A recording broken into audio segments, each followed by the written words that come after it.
Want to grow your own fresh vegetables at home? Like, share, and subscribe to Grow Your Own Vegetables for simple gardening tips.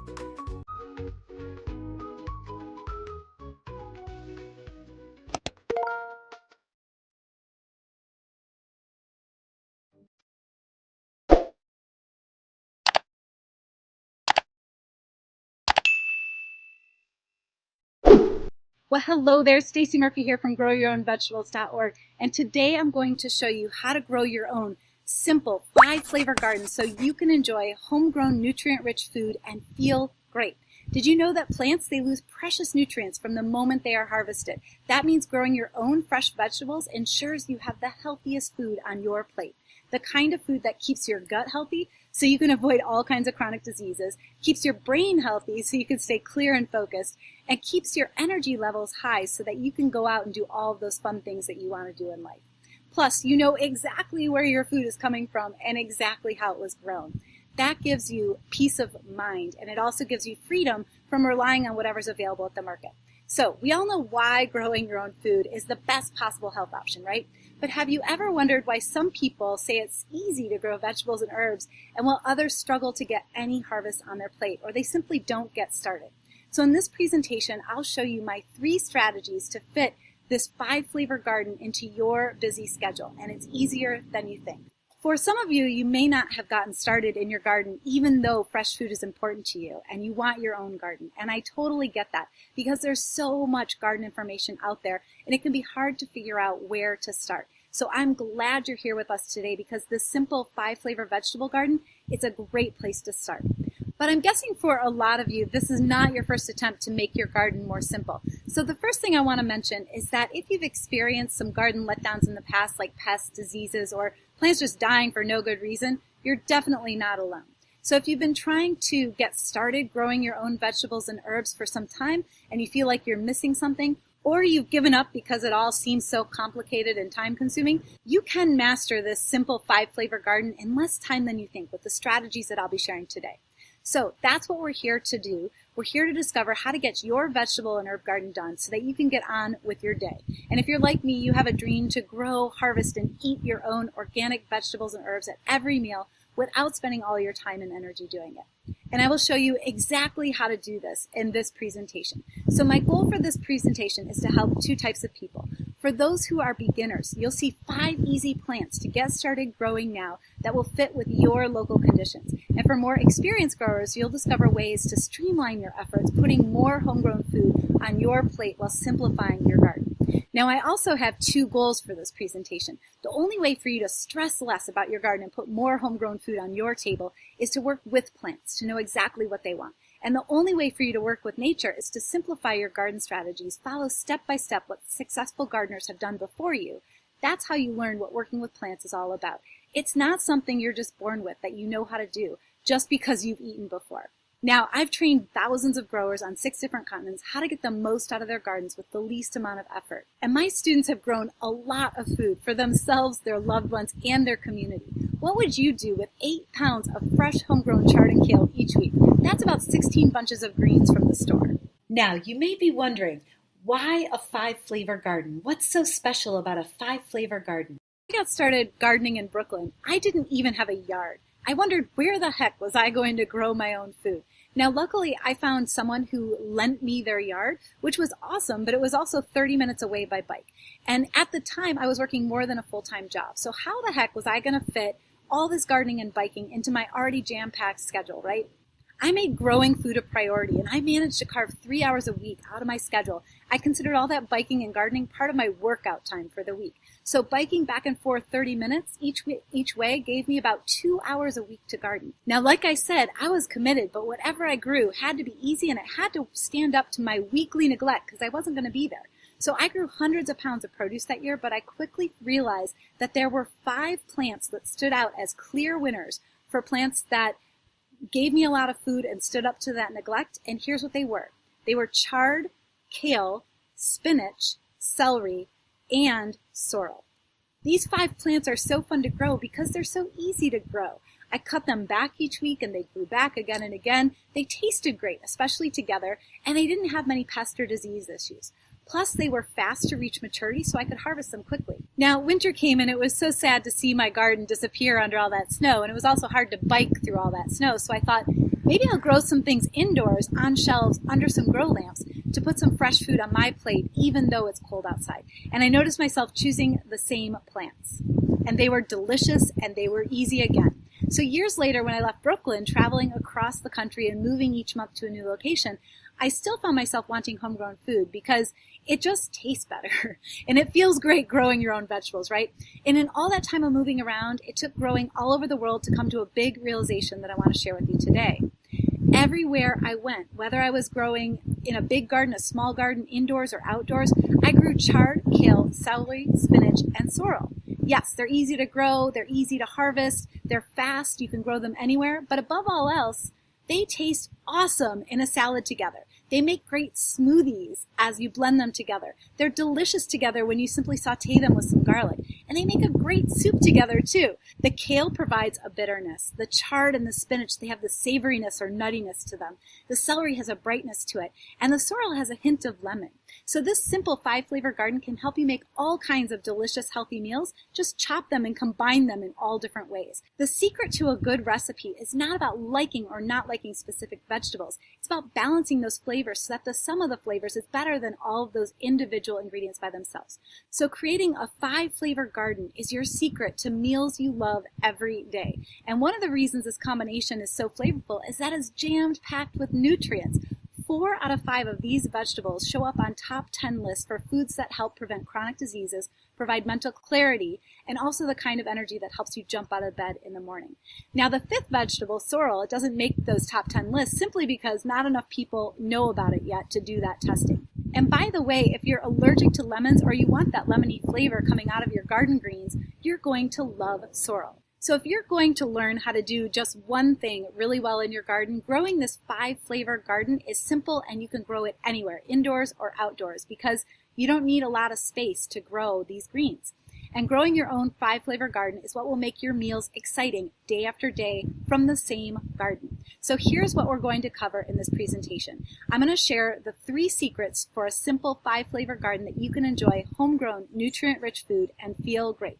Okay, so here we go. Secret number 1.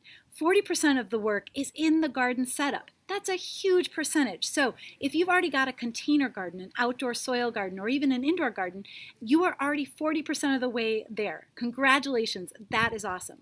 But even if you've grown before, it's always a good idea to spend some time making sure your soil or your container mix is the best that it can possibly be, because this is where your plants are getting all their nutrition, which means where you are getting maximum homegrown health. So let's make sure that you are getting started right so that you know your food is nutrient rich. What's the point of growing our own if we don't pack it full of those precious nutrients, right?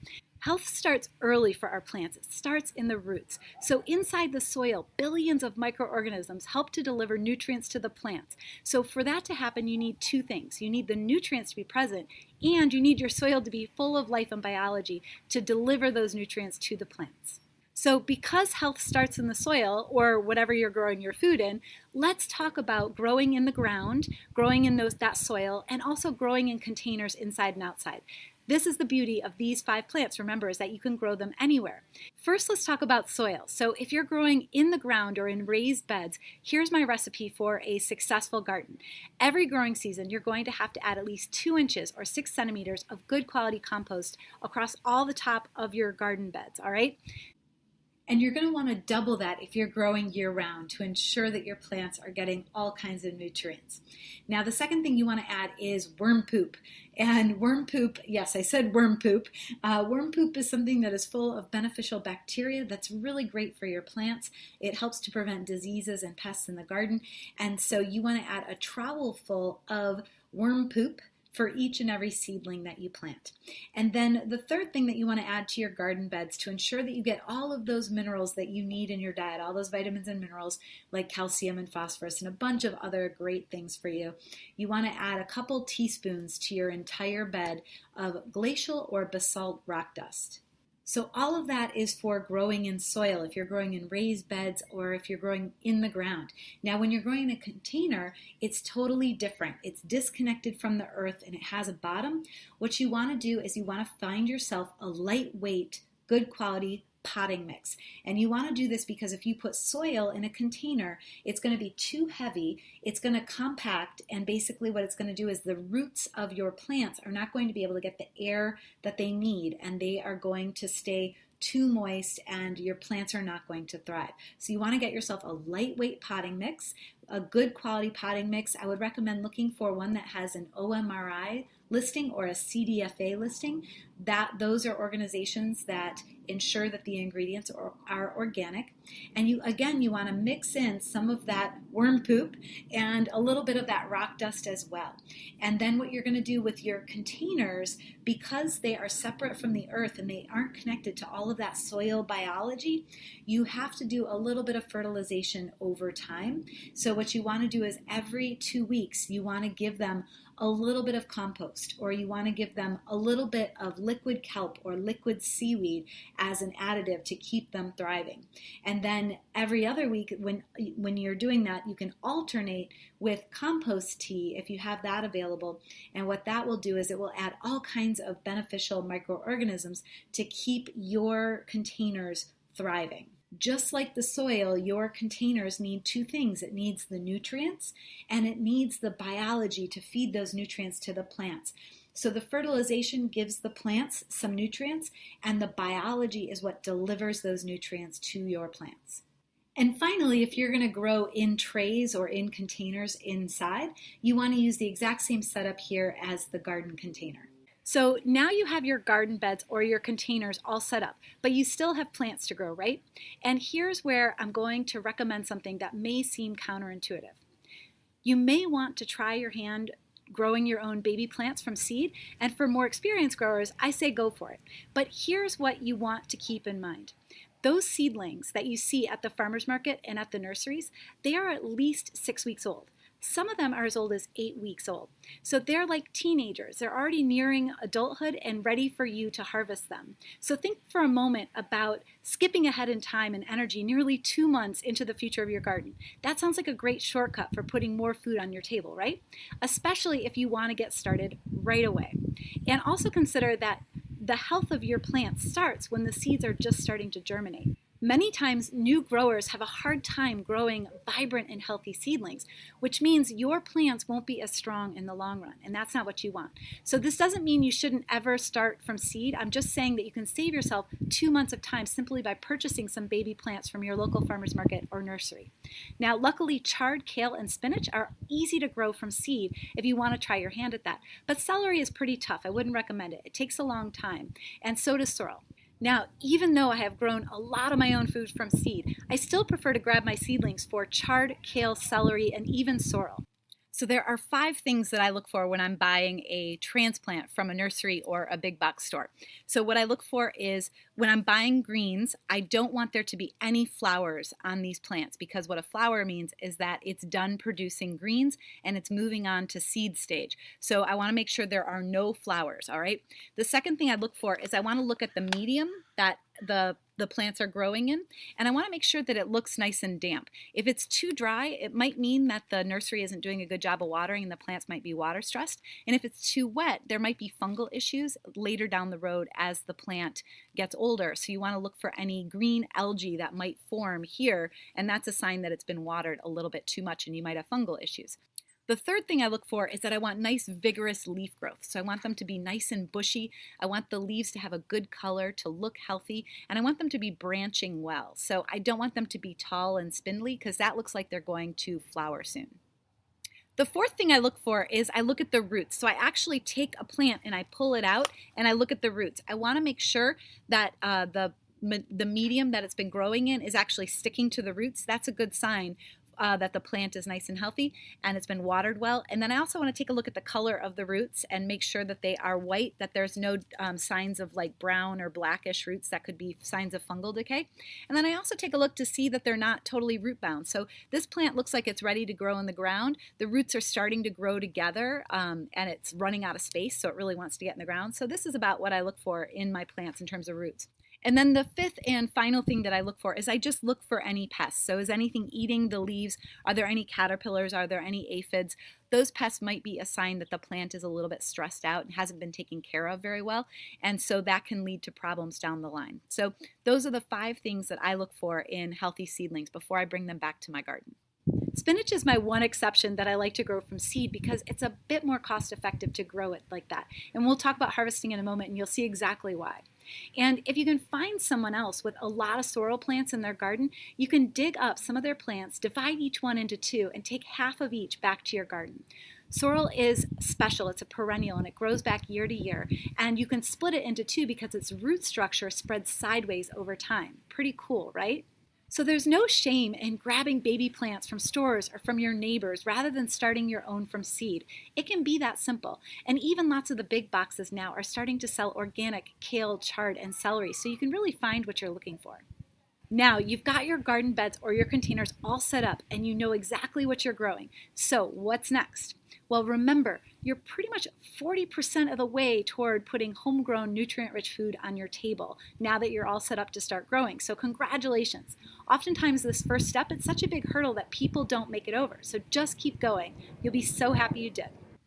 Okay, on to secret number 2.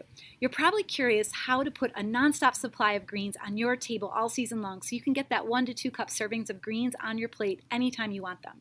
Here's the deal. I've already set you up for so much success because chard and kale, you can harvest them all season long as it's warm outside. And both of them do very well in the cold and in the heat. And celery plants will last for several months at a time, and then they might start to get tired of producing. But I've harvested the same celery plants for 8 months at a time. So for most people, that's the entire growing season. Now sorrel, I mentioned earlier, it's a perennial, so it will keep growing back year after year. The only plant you really have to worry about running out of steam is spinach. Once it reaches maturity, you can harvest it for several weeks, but then it will eventually start to go to flower. Now the plant will show you it is done. Most typical spinach varieties, they grow a vertical stalk when they start to go to flower, and the plant is sending seeds upwards so that it can send out a new generation of plants. That's a sign it's done. So if you're in a hurry to keep food on the table and you have a small space, this is the time to replace your spinach and add more. It doesn't matter how small the plant is. If it's growing vertically, that means it's going to seed and it's done producing any significant amount of food. You may be tempted to let the plant go to seed and then reseed itself, but if you're in a hurry, this is a really bad idea because it's going to take up to 2 to 3 months for that plant to produce seed and the next generation. If you have the time and the space, allowing the plant to reseed itself can put free food on your table over and over. But remember, if you're in a hurry, I recommend pulling those plants out and putting more in that are going to produce more food for you. So to put a nonstop supply of food on your table all season long for spinach, you want to seed it every 2 weeks. And here's a pro tip for you. You want to automate this process. You want to set a reminder on your phone or on your computer to remind you every 2 weeks to get on out there and seed, because otherwise you're going to forget to do it. Now, one special note about heat. Your chard, your kale, and your sorrel are going to do very well up to 110 degrees Fahrenheit. At those extremes, above 95 degrees daytime temperatures, you may need some shade cloth though. And they will thrive all the way down to freezing temperatures, which is really great news. But your celery is a water lover, and it's going to stress out above 95 degrees Fahrenheit because the water is going to leave the plant very quickly in that heat. So either have a plan to keep your celery very well hydrated or have a plan to put some shade cloth in that extreme heat. And most spinach varieties actually love the cooler temperatures. So if your local daytime temperatures are going above 85 degrees Fahrenheit on a regular basis, you may want to consider subtropical species of spinach. Now I grow Malabar spinach here in the heat, which is a vining variety, and it is drought resistant. So if your spinach is regularly going to flower, growing vertically like we talked about, it may be stress doing that, and you may consider a different variety that's more heat resistant. Now you know these 5 plants are going to survive your local conditions. Remember, I've grown these 5 plants together all around the world, indoors and outdoors, with lots of success. So your next step, how many plants do you need to give you 1 to 2 cups of fresh greens at every meal? Now here's what I found with these plants. When I grow about 6 chard plants, 6 kale plants, 3 sorrel plants, 4 celery plants, and then seed spinach all underneath there, I easily harvest 1 to 2 cups of greens for each and every one of my meals all week long. So that's 21 meals. I cook a lot at home, and it's not unusual for me to eat greens breakfast, lunch, and dinner. And in general, if all I can find at the big box stores are chard, kale, and celery, then I'll buy 18 total plants between chard and kale and then 6 celery plants, and that will feed me everything I need for my 21 meals of the week. And then depending on how many people are in your household, you can add more plants. You can scale this up. So now you're ready to plant, and here's what you're going to do. You're going to plant your chard, your spinach, your celery, and your sorrel about 4 to 6 inches apart. That's about this big. Now your kale needs a bit more room. It needs 12 inches apart. But once they're tall, you can plant some spinach seeds all underneath them. So go ahead and plant them in a pattern if you like, or in rows, blocks. It doesn't really matter. All these plants love to be planted together, all on top of each other. And if you want to add some herbs and flowers, they would love that too. And one note about growing these vegetables indoors. You may find it's easier to grow them in trays from seed and then cutting them as microgreens. I found that growing 2 to 3 trays at a time gives me a nonstop supply for salads, but I double that if I'm looking for bigger meals like sauteed greens for the week. So it doesn't take a lot of space to grow your own nutrient-rich greens and enjoy them at every meal. Keep in mind, these plants, they need at least 6 hours of sunlight to thrive, and they need regular water too. Just like us, plants can get stressed out when they're dehydrated. So now you're set up to grow. You've got your garden beds and containers. They're full of greens. What's next? Well, one of the most common garden challenges that I hear all the time is that there are pests that are eating your greens before you get a chance to enjoy them yourself, and that stinks. So the greens that I picked for this video, there aren't very many insects that feed on these plants, so there's not a whole lot of insects you have to worry about, which is nice. But there are a couple of buggers who will get to your plants if you let them, and that would be heartbreaking. So let's make sure that doesn't happen, all right? Okay, secret number 3. I'll show you how to prevent most pests from eating all of your greens before you do, and it's easier than you think. So here's where you really get to learn what partnering with nature is all about. So we already talked about what your plants want.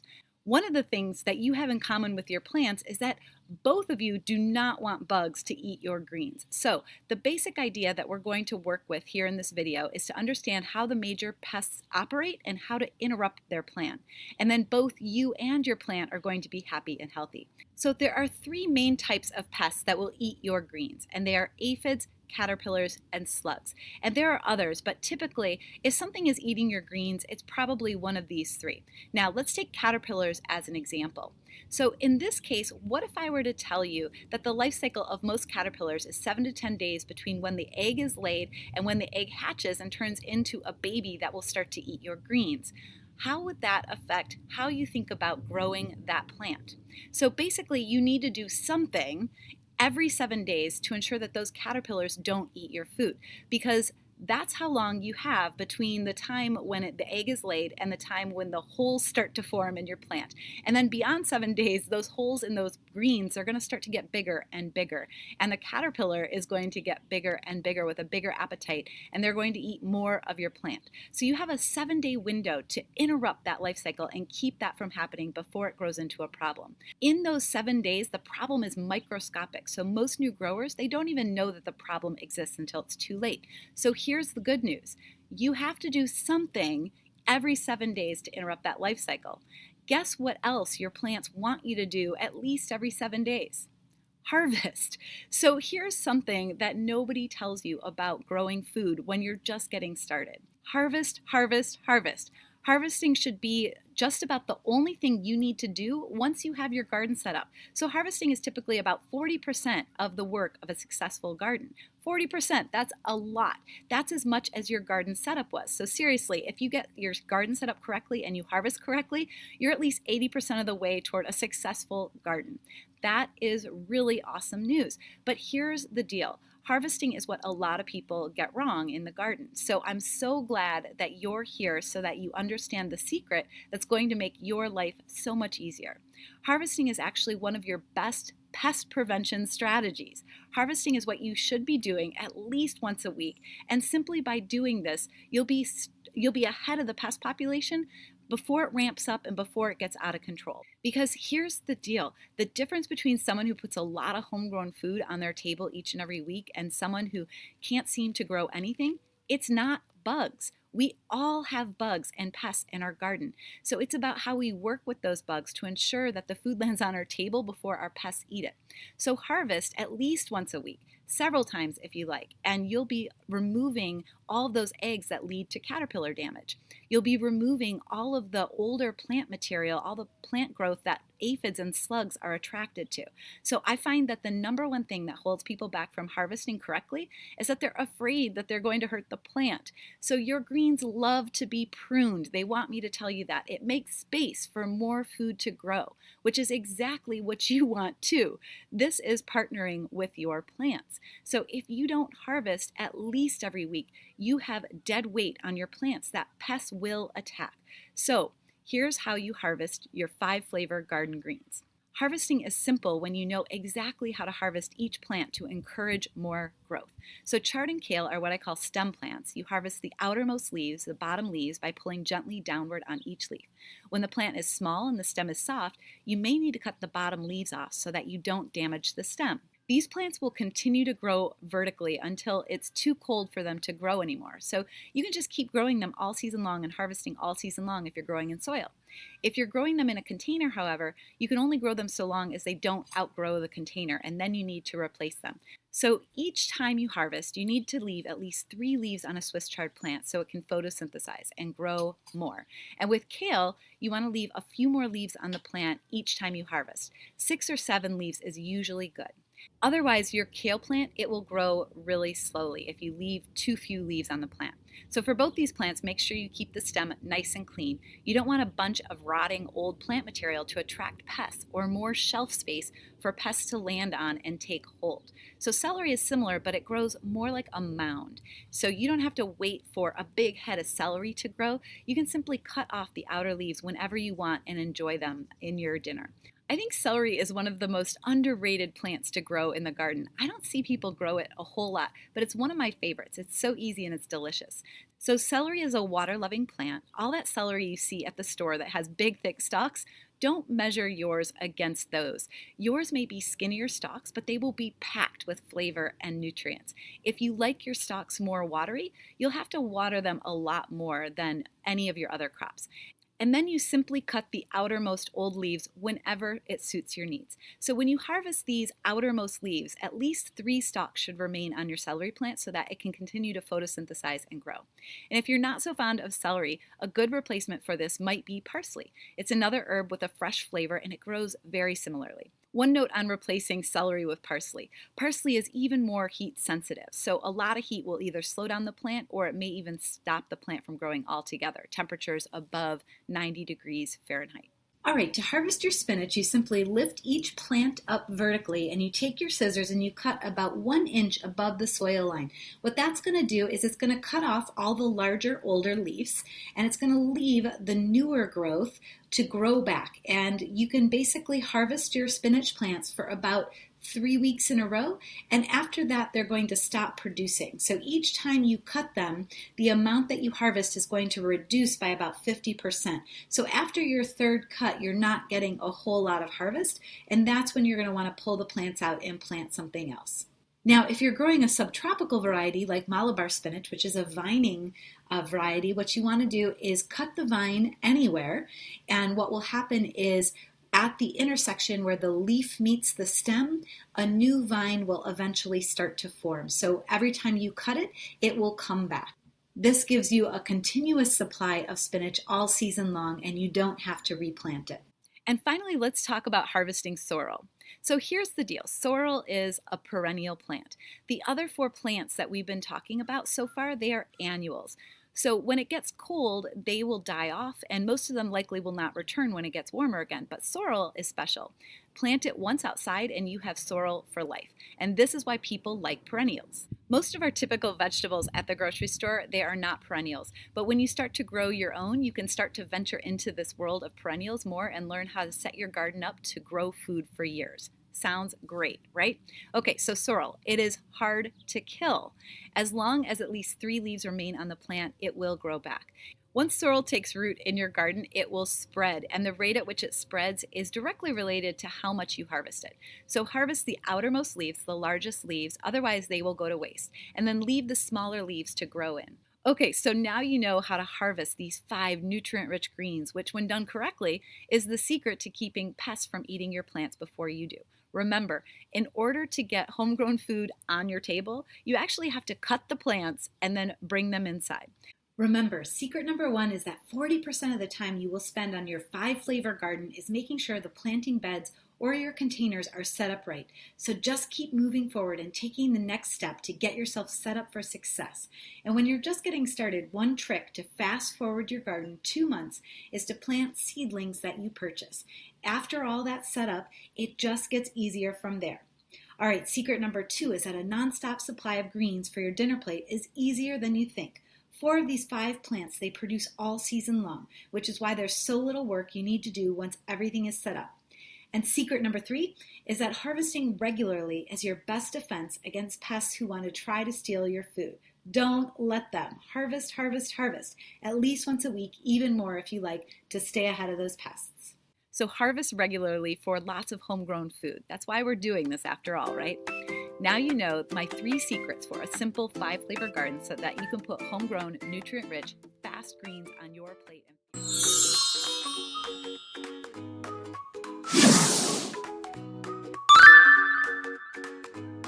If you enjoyed this video, don't forget to leave a like and share your thoughts in the comments below.